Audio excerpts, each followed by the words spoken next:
馬可福音第15章。一到早晨，祭司長和長老、文士、全公會的人大家商議，就把耶穌捆綁，解去交給比拉多。比拉多問他說：你是猶太人的王嗎？耶穌回答說：你說的是。祭司長告訴他許多的事。比拉多又問他說：你看，他們告你這麼多的事，你什麼都不回答嗎？耶穌仍不回答，以致比拉多覺得稀奇。每逢這節期，巡撫照眾人所求的，釋放一個囚犯給他們。有一個人名叫巴辣巴，和作亂的人一同捆綁。他們作亂的時候，曾殺過人。眾人上去求巡撫，照常例給他們辦。比拉多說：你們要我釋放猶太人的王給你們嗎？他原曉得祭司長因為嫉妒才把耶穌解了來，只是祭司長挑唆眾人，寧可釋放巴拉巴給他們。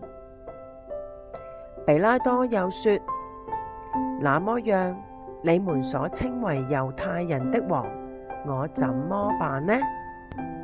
他們又喊着說：把他釘十字架。比拉多說：為什麼呢？他做了什麼惡事呢？他們便極力地喊着說：把他釘十字架。比拉多要叫眾人喜悅，就釋放巴拉巴給他們，將耶穌鞭打了，交給人釘十字架，並定把耶穌帶進衙門院裏去，叫齊了全營的兵。他們給他穿上紫袍，又用荊棘編造冠冕給他戴，就慶賀他說：恭喜猶太人的王啊！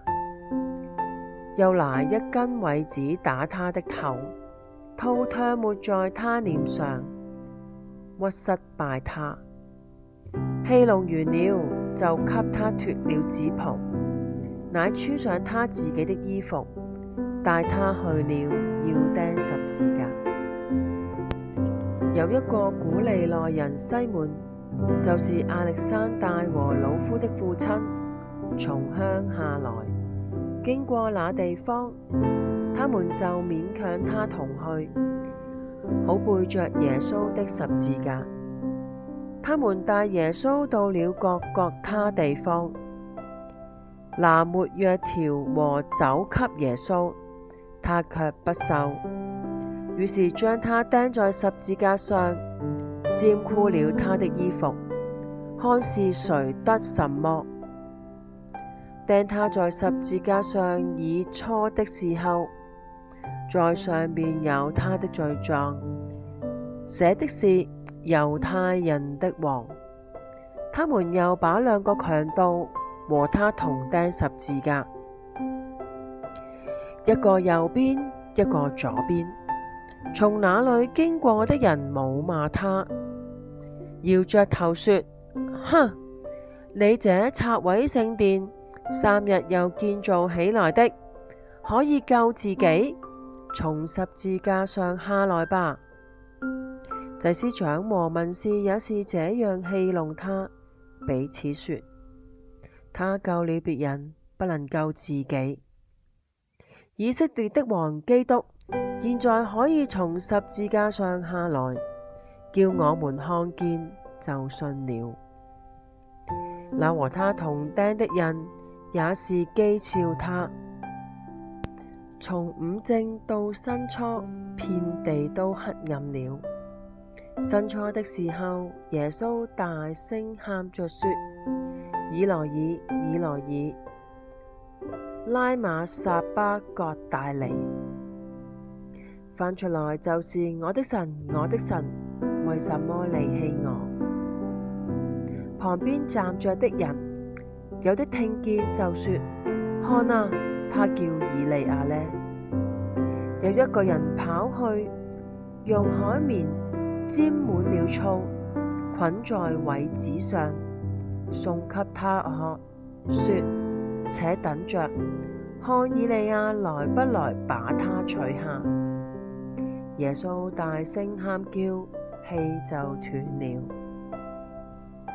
殿裏的幔子從上到下裂為兩半。對面站着的百夫長看見耶穌這樣喊叫，斷氣，就說：這人真是神的兒子。還有些婦女遠遠地觀看，內中有抹大拉的瑪利亞，又有小雅各和若西的母親瑪利亞，並有撒羅米，就是耶穌在加利利的時候跟隨他服侍他的那些人，還有同耶穌上耶路撒冷的好些婦女在那裏觀看。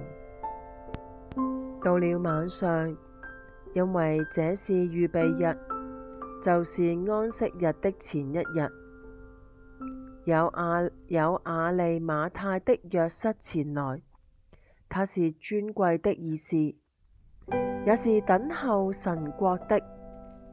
他放膽進去見比拉多，求耶穌的身體。比拉多詫異耶穌已經死了，便叫百夫長來，問他耶穌死了久不久。既從百夫長得知實情，就把耶穌的屍首賜給若瑟。若瑟買了細麻布，把耶穌取下來，用細麻布裹好，安放在磐石中鑿出來的墳墓裏，又滾過一塊石頭來擋住墓門。抹大拉的瑪利亞和若西的母親瑪利亞都看見安放他的地方。